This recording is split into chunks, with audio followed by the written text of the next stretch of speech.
Désormais, retrouvez les journalistes patriotes Joffer Mikwete Awa na Canal Info News Télévision.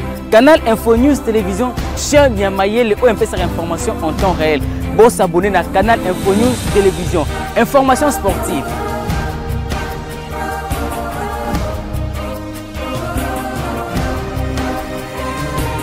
Information politique.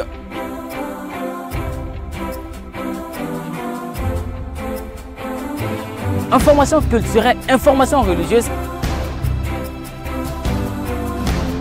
Kaka Awa na Canal Info News Télévision. Bon s'abonner pour vous rater information toute actualité à mon côté avec les vôtres.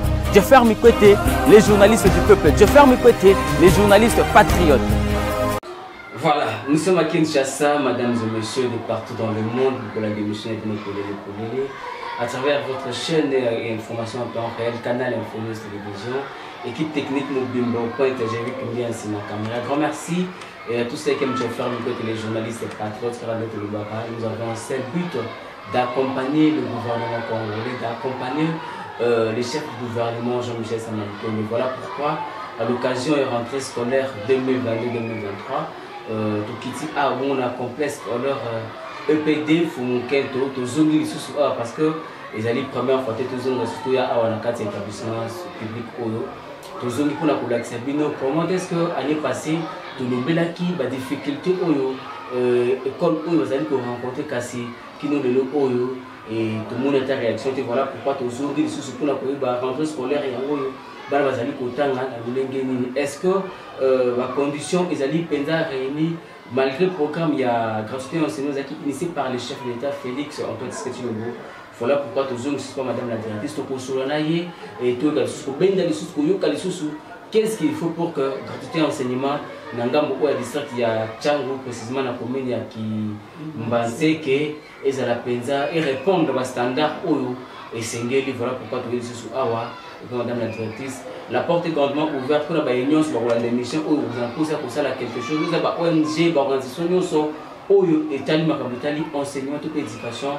On est là, na EPD pour nous aider avec la directrice. Bonjour madame. Bonjour messieurs les journalistes. Voilà, c'est peut-être pas pour, c'est pas la première fois où les télévisions, peut-être pour cela, au balai premier numéro nayo, c'est qui ou c'est quoi votre nom complet? Oui, je me nomme Madame Angèle Mabono, directrice de l'EPD Fumukento dans la commune de Kimbanseke au quartier Mokani. Voilà, merci beaucoup Maman Angèle, vous êtes la directrice du EPD Fumukento. Nous sommes dans le district de Tchango. C'est la rentrée scolaire 2022-2023. C'est quoi d'abord votre observation par rapport à cette rentrée scolaire? Bon, par rapport à la rentrée scolaire, comme Monsieur le ministre Tony Mwaba nous a demandé de reprendre nos cours le 5 septembre, tous nous étions là, nous avons accueilli les enfants, tous les enseignants aussi se sont présentés comme il se doit et nous avons aussi bel et bien commencé nos enseignements. D'ailleurs, les preuves sont là, les salles de classe sont pléthoriques, sauf notre indignement du côté de nos infrastructures et surtout là où nous avons des têtes d'érosion. Nous avons beaucoup de têtes d'érosion qui sont en train de ronger notre école. Et l'année passée, nous étions avec messieurs les journalistes et nous avons pu étaler toutes nos difficultés, surtout avec ces têtes d'érosion. L'école n'est pas clôturée. Nous sommes bités à une insécurité totale. Surtout lorsqu'il y a les Koulouna qui sont en train de se bagarrer par-ci par-là, nous sommes vraiment dans l'insécurité totale. Et notre école aussi, nous manquons un point d'eau. Si vraiment vous pouvez être capable de venir vers nous, tous ceux qui sont en train de nous suivre à ces moments, nous manquons un point d'eau. nous avons de bonnes latrines, sauf que nous manquons un point d'eau. Et surtout avec le Covid-19 qui est dans nos portes, une école qui manque de l'eau, nous sommes voués et oui, à des maladies, nous sommes exposés. C'est pour cela que nous demandons au gouvernement Samalo Kende qu'il puisse du moins voir notre école l'EPD Mfumukento, qu'il puisse nous venir en aide. Donc ensemble avec notre ministre de l'EPST et le monsieur Tony Mwaba, donc qu'il puisse nous venir en aide. Ça sera une très bonne chose, surtout pour accompagner les chefs de l'État dans son plan d'action, la gratuité, et c'est ce que nous vous demandons. Voilà, merci beaucoup maman Angèle. Est-ce que, dites-nous d'abord, vous êtes une école publique ou une école privée?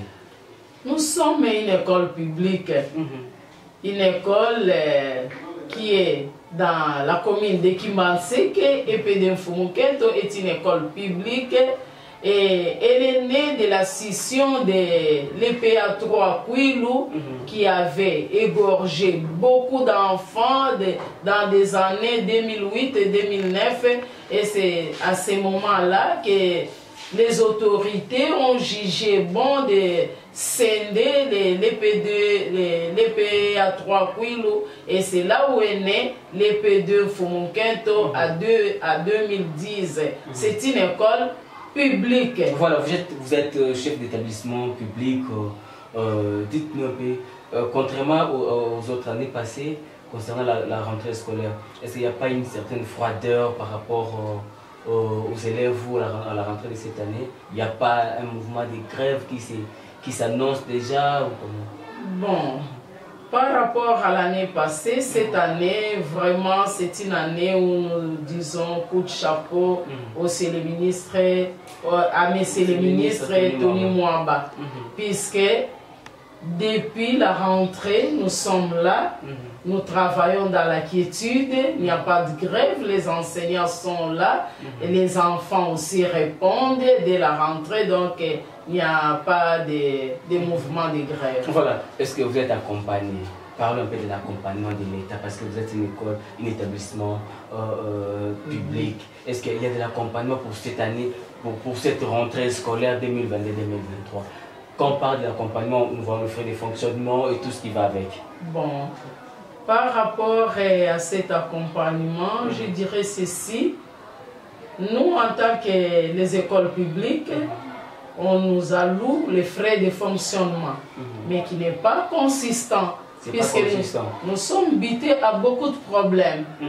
On demande, il y a des fois, de repeindre les salles de classe. Mais avec ce que nous avons, c'est vraiment impossible que nous puissions faire face à beaucoup de problèmes que nous connaissons au niveau de nos écoles.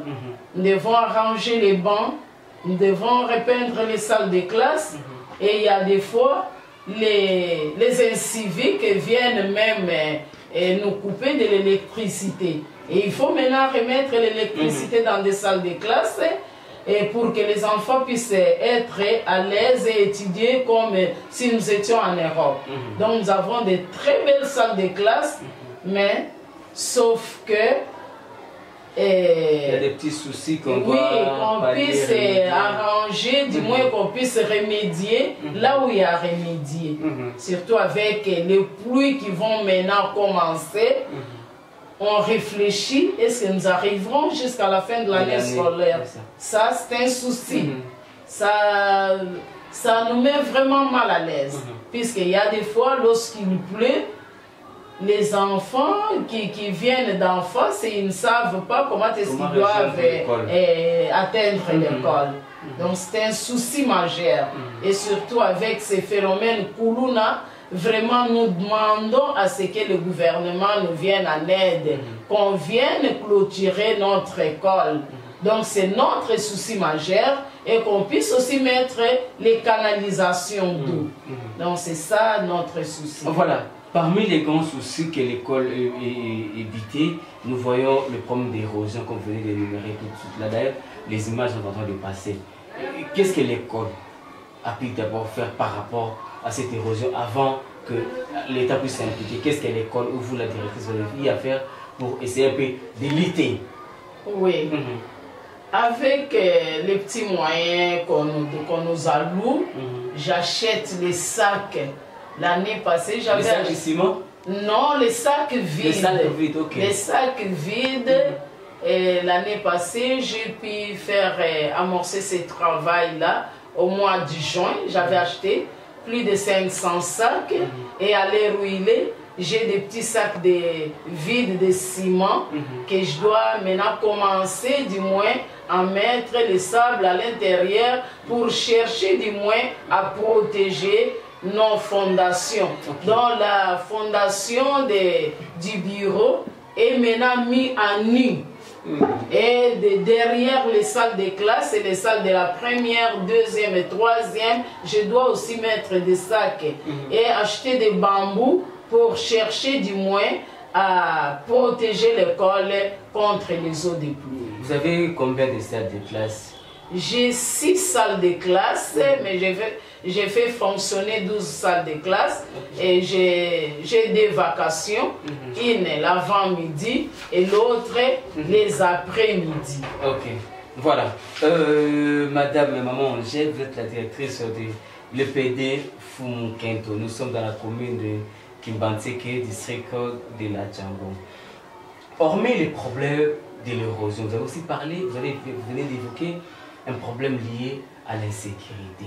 S'il faudrait, et c'est un pays où s'il faudrait que l'État, parce que l'école appartient à l'État, vous n'êtes qu'un simple agent, un simple travailleur, s'il faudrait que l'État puisse pallier ou remédier à ces problèmes de l'insécurité, qu'est-ce qu'il doit faire? Parce que c'est vous qui êtes ici, vous connaissez presque tous les plans ou les stratégies que l'État doit faire. Qu'est-ce que l'État plutôt doit faire, ou l'État doit commencer par quoi pour lutter contre cette insécurité? Oui. Pour lutter contre cette insécurité, il faut du moins multiplier les souciates. On avait demandé aux alentours de nos écoles. On avait même écrit au niveau de la ville-province. Bon, c'était juste, on avait écrit au niveau des autorités de la police de la commune de la Django et de la district de la Django, puis au major qui du moins surveille ces quartiers. On avait écrit, on a demandé à ce qu'on puisse multiplier les souciates dans les parages de l'école, aux alentours de l'école. Et d'ailleurs, à tout moment, on vient déterrer ou bien on vient prendre du sable dans l'école. Et ça nous met aussi vraiment très mal à l'aise, puisque ce sont eux, les inciviques, qui sont aussi à la base de cette érosion, de ces érosions. La nuit, la sentinelle dans une école qui n'est pas clôturée, comment est-ce qu'il peut se défendre? Donc, il faudrait qu'on puisse du moins faire quelque chose, que les autorités qui nous suivent, qu'on puisse multiplier des patrouilles, qu'on mette des souciates dans les alentours de l'école et qu'on puisse aussi clôturer l'école pour que nous puissions aussi être sécurisés. Voilà. Est-ce qu'auparavant l'école était clôturée? L'EPD Fumunkento était clôturée auparavant? Non, je viens de vous dire tout de suite là que cette école est née suite à la scission de l'EPA 3 Kwilu et qui avait beaucoup d'élèves. L'école n'était pas clôturée. Aux années 2010-2011 jusqu'en 2016, on étudiait dans les bâtiments qui sont à Kwilu. Et lorsqu'on est venu construire pour nous ces deux bâtiments... Qui a construit les bâtiments?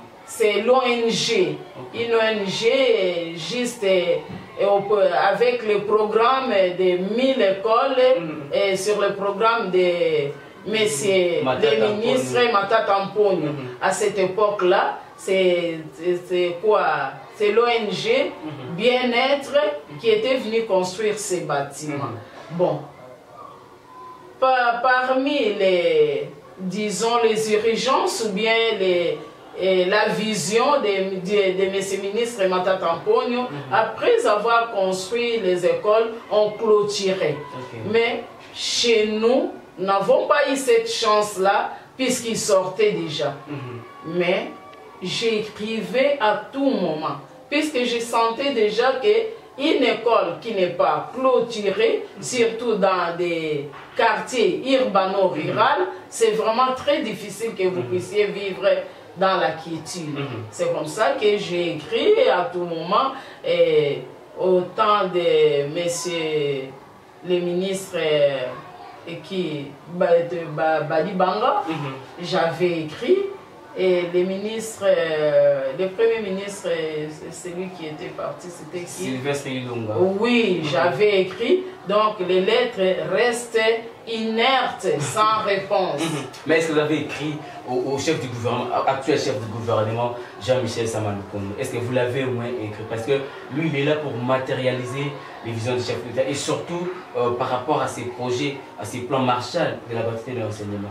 Le Premier ministre Sama Lukonde, je ne l'ai pas encore écrit, mais j'avais adressé une lettre à notre ministre, le maître Tony Mwamba, et au niveau du secrétariat général, plus nos bureaux qui nous prennent en charge au gouvernorat et au gouverneur de la ville, là où il y a les ministres provinciaux, et je lui avais réservé aussi une copie.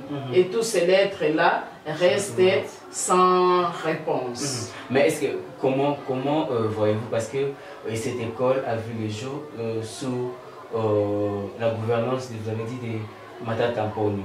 Mais est-ce qu'aujourd'hui, sous la gouvernance de Jean-Michel Sama Lukonde, comment trouvez-vous le système éducatif de notre pays ou l'implication de l'État par rapport au système éducatif? Est-ce qu'il y a des suivis qui sont en train de se faire par rapport à l'éducation actuellement là au Congo?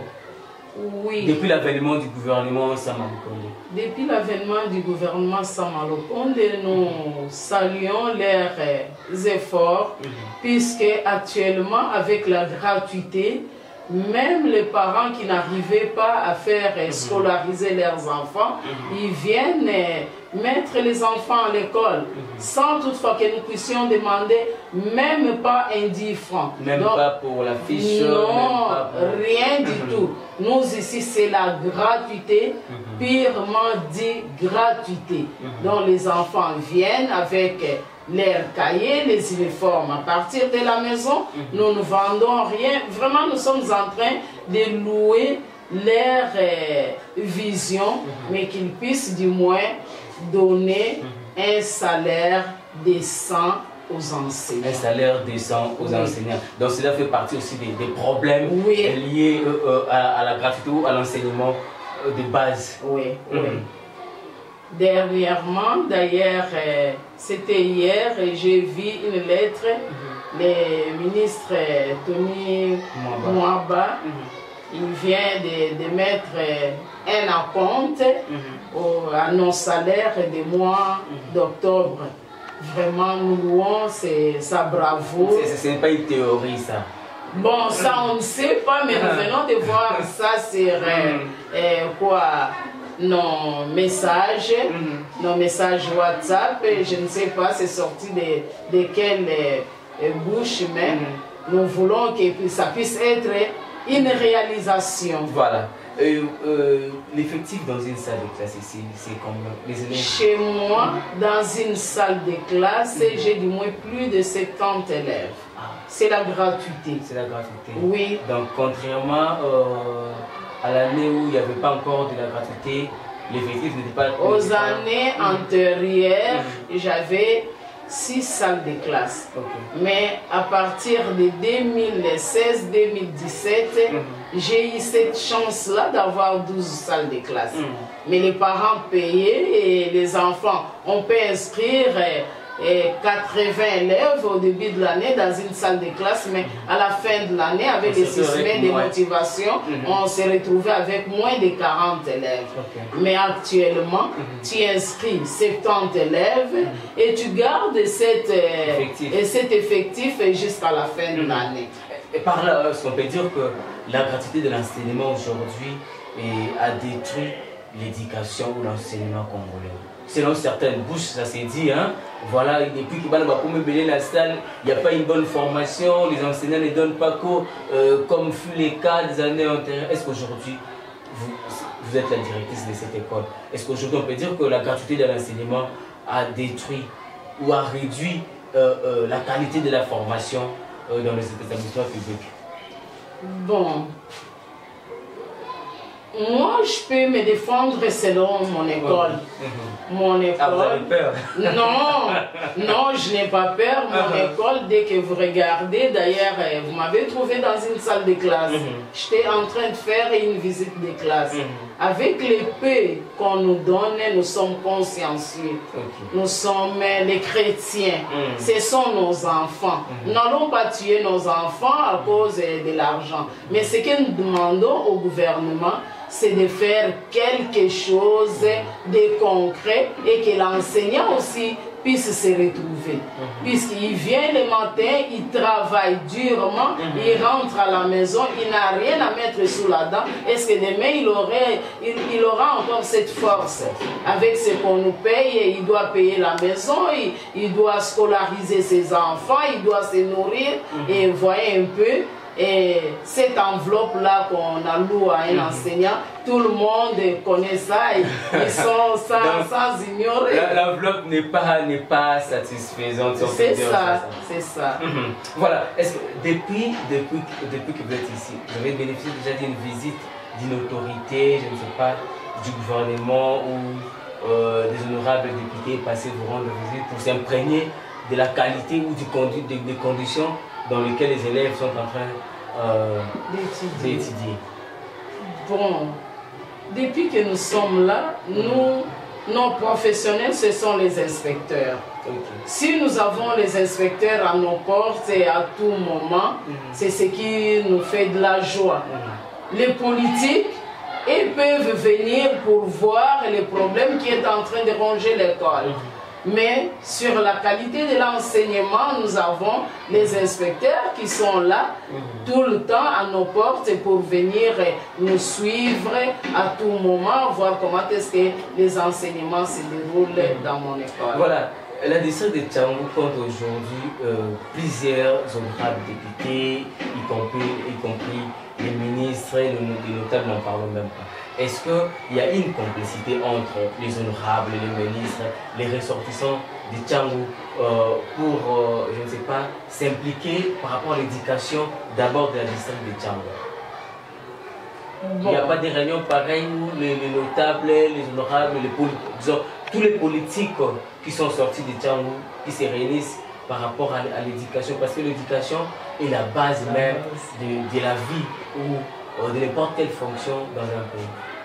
Bon, à mon humble avis, je n'ai jamais assisté à ça. Bon, je ne sais pas si ça se passe quelque part. Moi, je suis apolitique, je suis venu travailler. Bon, dans cette histoire-là des honorables, hier, j'avais reçu l'honorable Ngoï Mvunzi, qui est venu se rendre compte tout justement de nos bâtiments qui sont en train de s'écrouler. Vous avez vu d'ailleurs de vous-même, et vous avez aussi eu les images, il y a l'ITC Mokali qui est en train de s'écrouler. Donc c'est comme ça qu'il est venu, comme nous sommes chefs d'établissement. Nous l'avons accompagné, on l'a fait visiter là où ça ne va pas dans mon école. Il a pu aussi... les photos, les images? Bon, les images, je ne sais pas, puisque je ne suivais pas l'air journaliste, mais il a vu de lui-même comment est-ce que nos fondations sont en train de partir. Donc il a dit qu'il faudrait qu'on puisse faire quelque chose, mettre des sacs dans un premier temps, mettre des sacs ainsi que des bambous. Bon, il nous a alors c'est la solution qu'on peut faire d'abord dans un premier temps, c'est ça. Voilà, nous sommes presque à la fin de notre entretien. d'aujourd'hui, je ne sais pas, en bref, s'il faudrait lancer un message aux autorités et surtout de l'éducation de notre pays, c'est quoi votre message? Bon, mon message est simple. C'est à ce qu'ils puissent s'impliquer de ces coins. Et de Mokali, nous sommes dans la commune de Kimbanse, qui est un quartier urbano-rural. Vous voyez un peu, j'ai plus de 600 élèves. Et si les bâtiments s'écroulaient, où iront ces enfants-là et où iront les enseignants avec nous autres en tant qu'administratifs et ouvriers? Nous serons voués à la merci des bureaux gestionnaires. Donc, nous lançons un message fort qu'ils viennent à notre secours pour qu'on ne puisse pas dire que non. Ils viennent seulement lorsqu'ils trouvent que les bâtiments sont partis.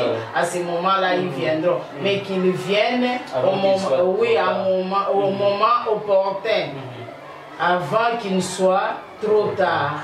Voilà, est-ce que vous vous sentez discriminé par rapport aux autres établissements publics et certaines chasseurs? Vous sentez il n'y a pas de la discrimination? Même pas. Tous nous sommes enseignants. Vu le coin, vu l'emplacement de... Moi, pratiquement, je ne me sens pas discriminé. Puisque je suis enseignant, je suis chef d'établissement, au même titre que ceux qui sont à la Gombe. Donc, en tant qu'enseignant, je ne peux pas me dire que non, et que j'aille travailler à la Gombe. Autant mieux que je travaille là où les gens sont en train de souffrir, au lieu que j'aille me frotter les mains à la Gombe. Et non, ça c'est pas ma vision. Voilà, nous sommes pratiquement à la fin. Avant de donner votre numéro, un message direct au chef du gouvernement, Jean-Michel Samaloukoundé, parce que c'est lui qui est en train de matérialiser la vision du chef de l'État par rapport à ces programmes, à ces plans d'action de la gratuité de l'enseignement. Au chef du gouvernement, M. Jean-Michel Samaloukoundé, je crois que vous venez de suivre longuement mon entretien.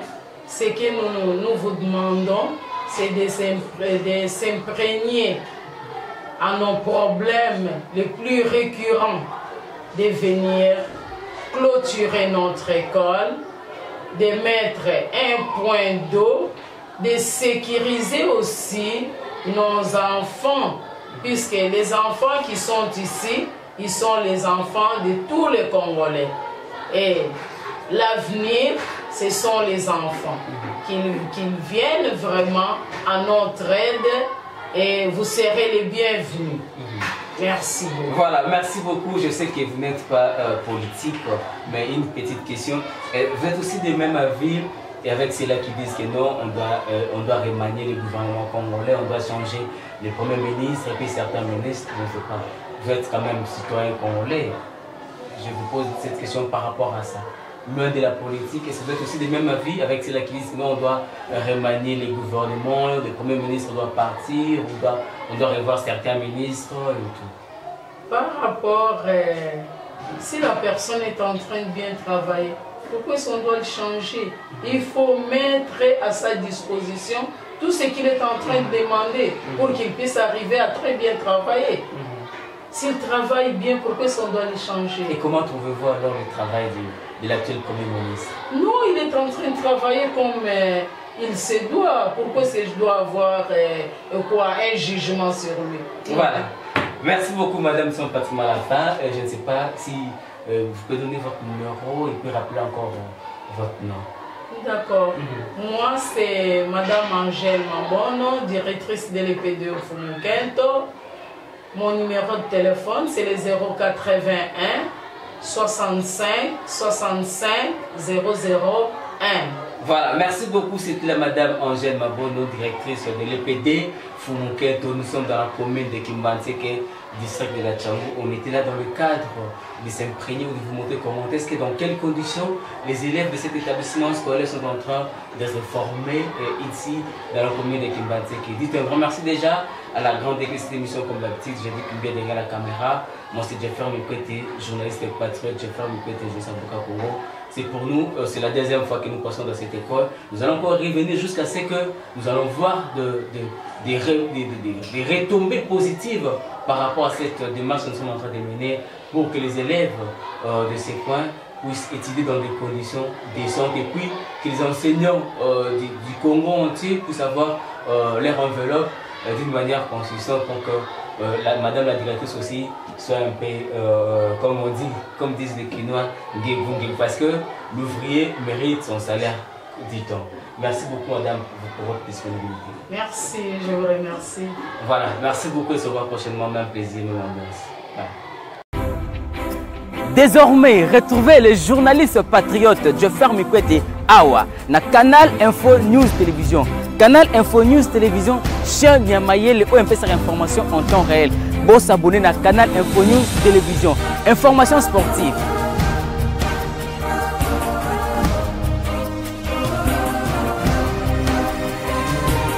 Information politique.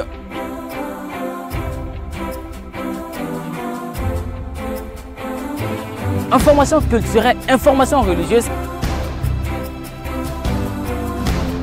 Kaka Awa na Canal Info News Télévision. Bon s'abonner pour vous rater information toute actualité avec les vôtres.